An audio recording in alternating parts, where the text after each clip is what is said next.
If a solo experience where you lead a brave band of ordinary people willing to sacrifice everything to fight back against a brutal totalitarian regime sounds fun, then stay tuned to Freeman's Fun and Games.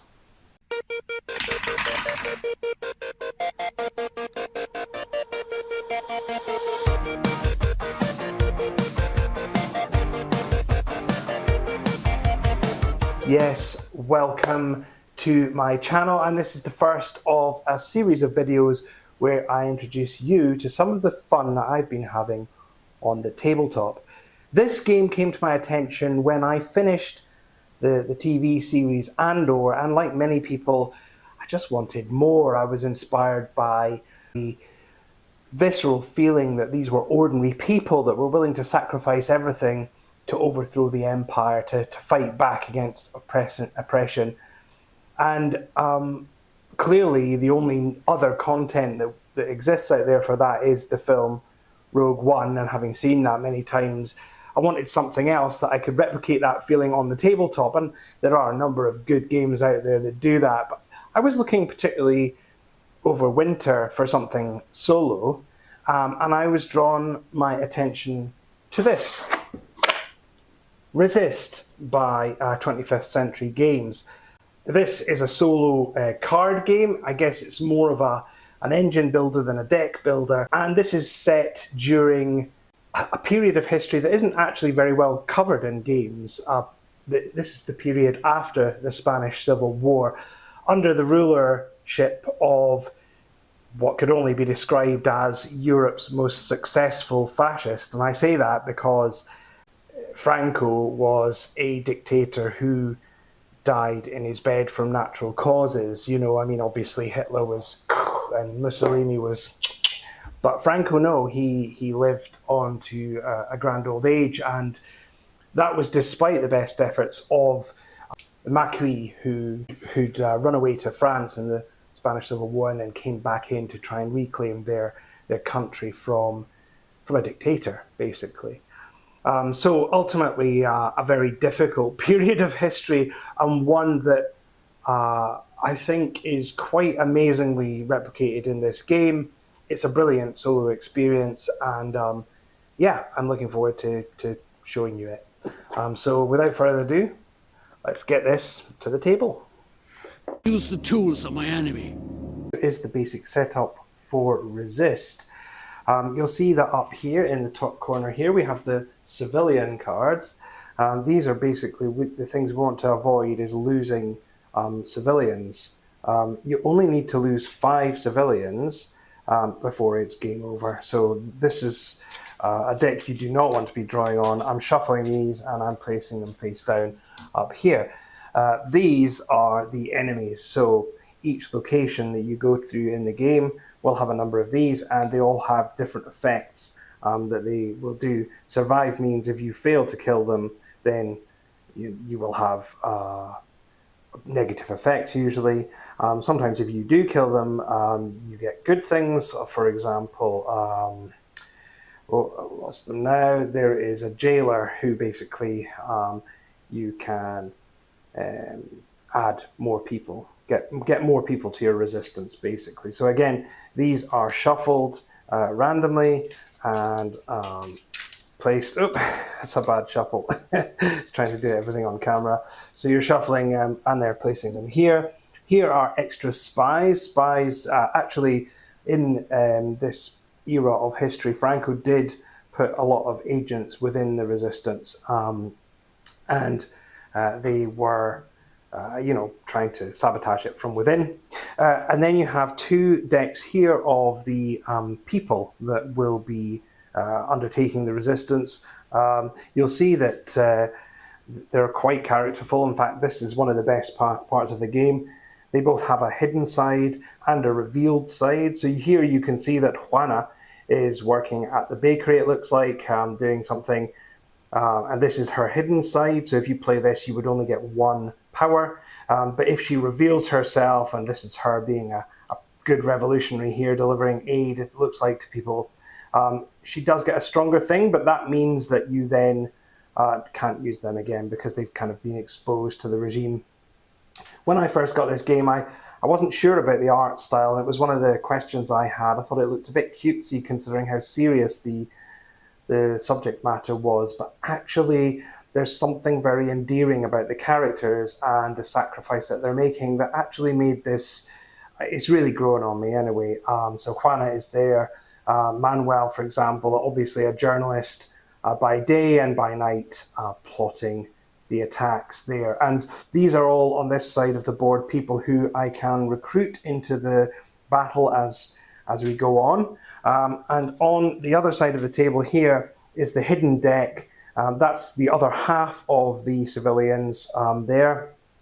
And I've shuffled in 3 spies. You start the game with some infiltrators already in your troops. And lastly here we have the locations and missions. These are shuffled into eras, so you have a first era, second era, third era. It gets progressively more difficult as you go on. And the first thing you do at the start of the game is to reveal the first 4 missions that you're doing.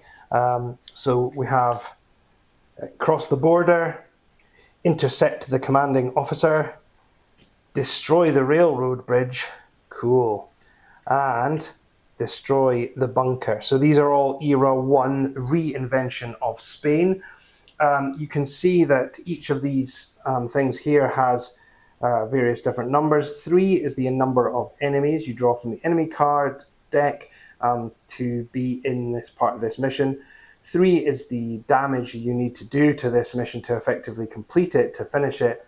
And 1, that's your victory points that you get for finishing it. You'll notice that in the first tranche, if you like, all the numbers are fairly low. As you might imagine, these numbers all go up as you go on through the game, so it gets progressively more difficult. And it should be said that this pile here of your revolutionaries will dwindle as they get caught and go to prison and so on. So that's the basic setup of the game. And draw the different enemies from each mission. They will be placed face down, and draw my first hand, and we'll take a look at what I've got to play with in the first round. So this one here has 3 enemies, so I'm drawing 3 enemies here. This one here has 4, so 4, you need to be quite neat with the way you lay things out, because it can get, suddenly you get lots of cards all over the table. 3 here, and only 2 for destroy the bunker, which does make it potentially a potential first mission. We'll see how we go. And so I'm going to draw my first 5 cards to my hand. We've got Pilar, a spy, boo hiss. Another spy, oh, bad start here. Oh, you're kidding me on. Who shuffled these for the camera? And Adela. So this is a hand of 5. As you can see, this is not a good hand. Probably the worst hand I could start with. And then the game is broken up into 4 phases. You have plan, in which you plan your things, and you can place this central area here, the playing area, if you like, is divided into 2. You've got the hidden people and the revealed people. And as I explained, revealed is a kind of last gasp thing. So it's going to be very difficult for me to do any of these things with only 2 civilians. So we'll need to see what they have in their different powers and stuff, and see if we can bend that to our advantage. You only flip round the enemies when you are declaring which mission you're going to do, which is in the next stage, which is attack. And then you have 2 sort of post phases, which is aftermath and recover. So if I look at Pilar here, it says if you place her in the planning phase, actually both of them are in the planning phase, flip 1 or 2 face down enemies at one mission face up, and then discard one of them. Well, if I discard 1 from that last one there, it will only have 1 enemy, so that's a possibility. If you reveal her, you ignore the effect of the mission that you choose this round. Now that's if all of these missions have an effect that they do once you complete them. If it's a really bad one, then it's quite good to reveal her, because she will. The only bad thing about placing her hidden is that she has 0 combat, and that's not going to be good, coupled with the fact that I'm riddled with infiltrators. So here we have Adela. She is only 1 power hidden and revealed. Move an enemy from this mission to a different mission. And then attack, discard all counter guerrillas. Well, that's a particular kind of enemy, and you need to get rid of them, obviously. But I can see already that my maximum that I'm going to be able to do here is 3. And 3 is only going to be able to do this first one here at crossing the border. It does mean as well that I'm going to have to reveal Pilar.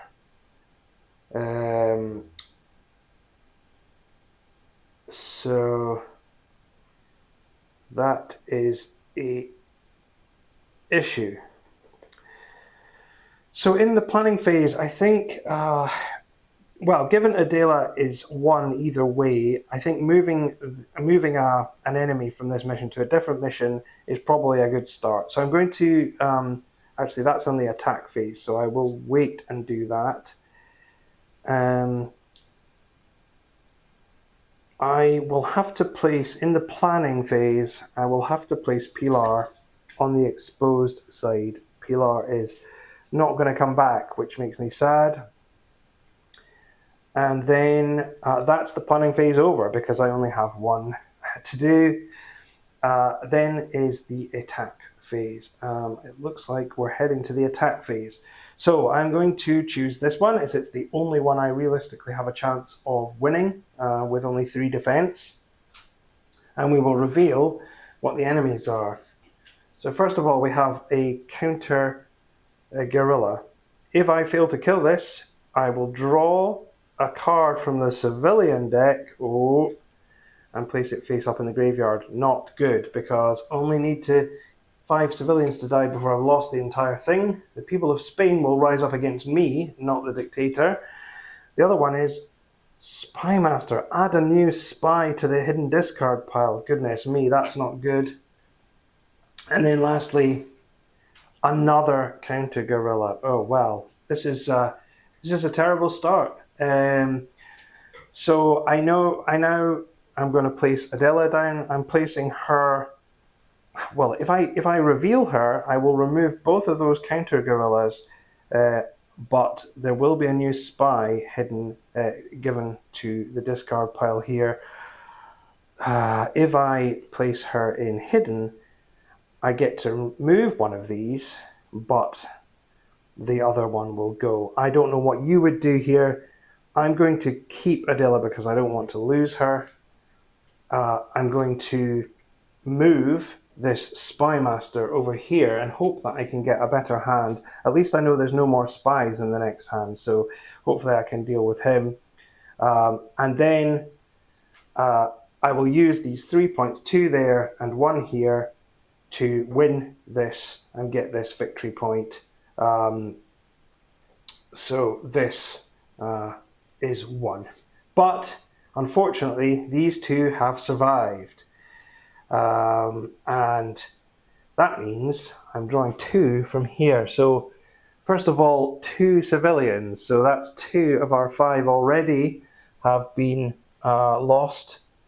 And the next one, another 2. So you can see how brutal this game is. After 1 mission, I'm already almost out. It's a very tough solitaire game. These 3 remaining cards, alongside Adela, who was hidden, the society lady, they go in the discard pile here. Pilar goes in the discard pile over here, which means I'm not going to get her back in this game unless I can break her out of prison or something like that. And then finally, we replace the mission with the next one, which is Era 2 already. Attack the counter-guerrilla headquarters. Well, that sounds like something I'd like to do. That has 4 enemies. Here, I'm setting up already, and I can show you as well that it has 4. This 7 means I'm going to have a lot of scoring to do that. The others stay on the board, and then I'm drawing up 5 cards here. And of course, because we had all the spies in turn 1, it means I now have Antonio. As you can see, he's willing to cycle through enemy lines to get secrets. Past Carlos, 2. No special powers on hidden, but a good 2. Consuelo, discard 1 enemy from this mission and gain attack value equal to its defense value. So pretty good, that one, although she doesn't have any attack value of her own. Paquita, what brilliant art on this card here. Flip all enemies at a mission. So when you're planning, you can see what your enemies are before you declare. Or discard 2 enemies from this mission. Very powerful card, but again, 0 there. So Adolfo, he's 3 if you reveal him. Pretty good in the planning stage. So a bit better here. You can see we have attack the counter guerrilla, defense 6, intercept the commanding officer, defense 8, destroy the railroad bridge, or destroy 5, destroy the bunkers 5. None of these are looking brilliant, but with some of the special abilities to add attack and things, we may be able to do it. If you know what you would do for turn 2, then please leave a comment below, and that is Resist. So that's Resist, a really actually very difficult game, as you can see. There's something very satisfying though about when you do manage to complete these missions and fight back against the regime. There's something very satisfying about doing that. There's various levels of success that go on through the game. Obviously, we talked about if things can fail. If you fail to complete, I think it's 3 missions, or if 5 civilians don't make it, then you've effectively instantly lost the game. But then as the game progresses and you get further on, you do get the opportunity to kind of wind up your rebellion early, or not early, but wind up your rebellion whilst you still have people alive. And then based on how many points you have, there are different levels of success, so different levels of victory, if you like, with the ultimate victory obviously being the overthrow of Franco, which, let's just say, I haven't managed to get to that yet. All of the victories that I've managed to have, both the victories that I've managed to have been fairly low key, in that we just kind of we struck a good blow, but ultimately were defeated, which of course is more or less what happened in real life. But again, brilliant game for really just encapsulating that feeling of desperate times, of a fight for freedom and for democracy. Anyway, I hope you enjoyed this video, and stay tuned for more fun games coming up on Freeman's Fun and Games. If I could do it again, I'd wake up early and be fighting these bastards.